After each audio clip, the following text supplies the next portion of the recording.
Do you ever feel like you're just reacting? Jumping from one task to the next, one fire to the next, one demand to the next. We start our days checking emails, our projects by opening a blank document, and our conversations already thinking about what we're going to say next. We are a culture obsessed with doing, but we've forgotten the art of beginning. What if there was a 2,000-year-old framework for starting anything, your day, your work, your life, with absolute clarity and purpose?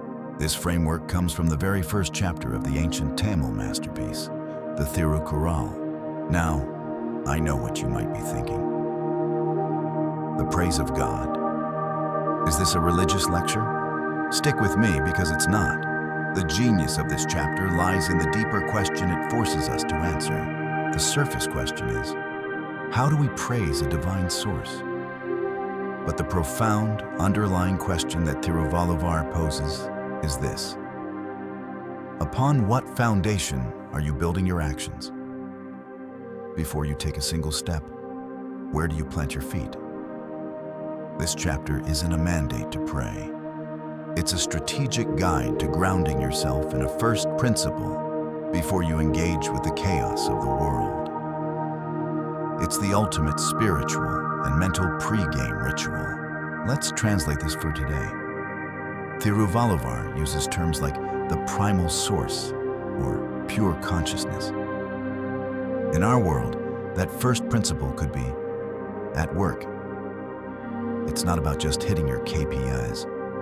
It's about connecting with the mission, the why behind the what. Before a big presentation, the first principle is clarity and service, not impressing my boss.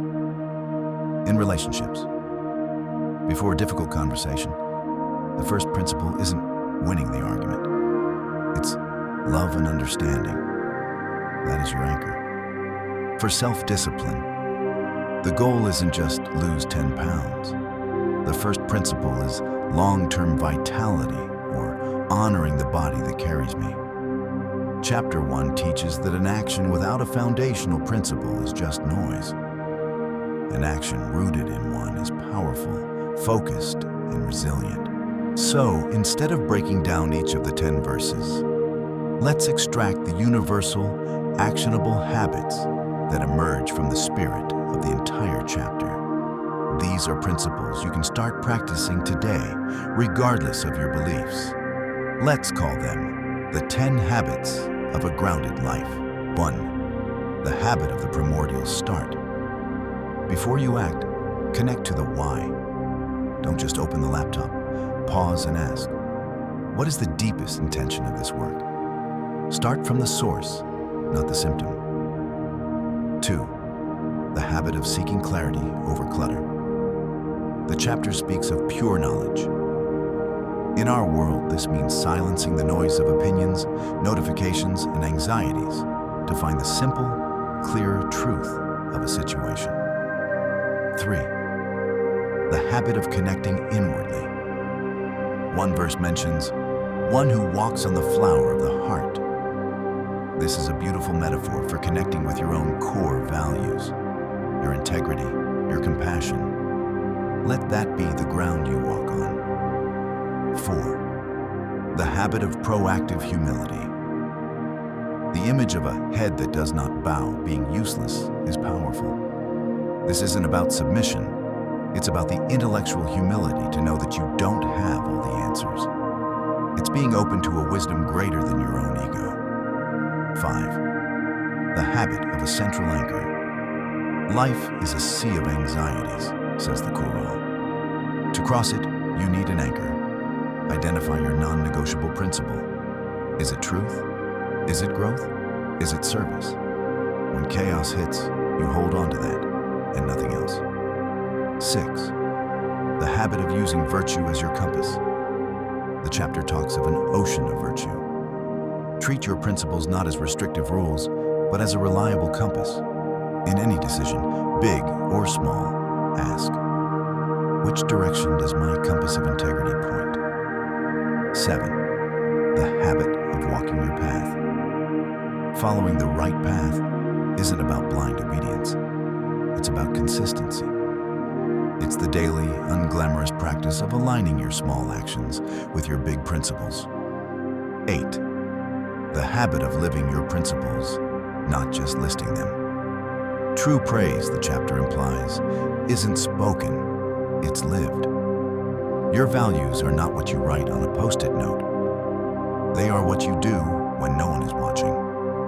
9. The habit of detaching from the outcome. The text says, "Those who reach the feet of the source are free from the grip of good and bad results." This is the ultimate freedom. Do your best work, rooted in your principles, and release your attachment to praise or blame. 10. The habit of trusting a higher process. Finally, the chapter ends with the idea of crossing the ocean of life. This is about trust. Trusting that if you consistently align yourself with a worthy first principle, be it love, truth, or purpose, you will be able to navigate the unpredictable waves of life. So you see, the praise of God is a profound psychological and philosophical strategy. It's about transforming the idea of God from an external being to be worshipped into an internal, organizing principle to live by. It's the source code for a meaningful life. It teaches us that true power doesn't come from reacting faster, but from grounding deeper. Before the sprint, you must find your stance. Before the speech, you must find your breath. And before you act, you must find your anchor. That is the wisdom of chapter 1. Not a prayer to be recited, but a mental model to be lived every single day.